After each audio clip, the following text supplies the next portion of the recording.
Hi guys! Welcome back to my YouTube channel, and for today's video, ipapakita ko sa inyo kung ano nga ba ang laman ng aking baby hospital bag. So ito po ang ating baby hospital bag. So ano nga ba ang laman nito? Open natin. Sa loob po, hindi siya kalat-kalat dahil bumili po ako ng ziplock. Ayan. Bumili po tayo ng ziplock para po organize ang ating baby hospital bag. So, para po sa ating day 1, ayan. Ayan po yung mga nakalagay sa loob. Ayan. Para hindi na mahirapan si daddy maghanap habang tayo nagli-labor. And para po sa ating day 2, ito naman. So, ang pin-repair ko lang po ay day 1, day 2, and ating extra clothes and going home outfit ni baby, and extra clothes, lampin, towel, etc. So, may mga extrang damit po dito. Tsaka yung going home outfit niya, nilagay ko na din po dito. So, medyo maliit lang ang aking baby bag.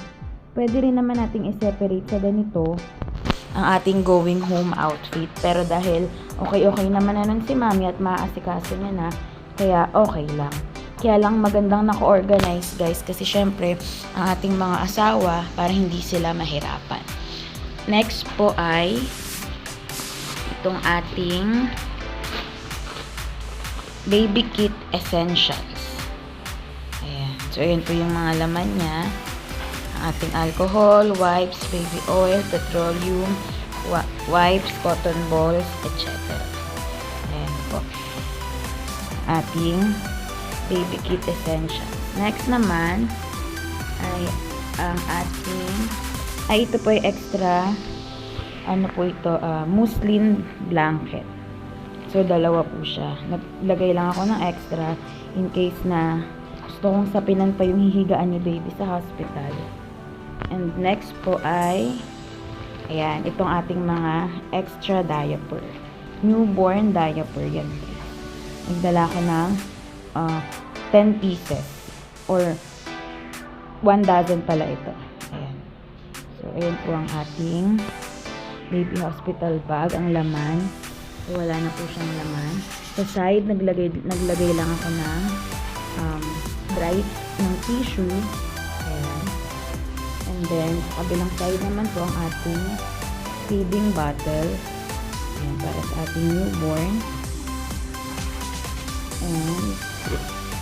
And sa harap wala pang nakalagay. And sa likod naman po, dinala ko po ang shaping pillow ni baby para may unan po siya sa hospital. Ayan. So, ito lang guys ang laman ng ating baby hospital bag.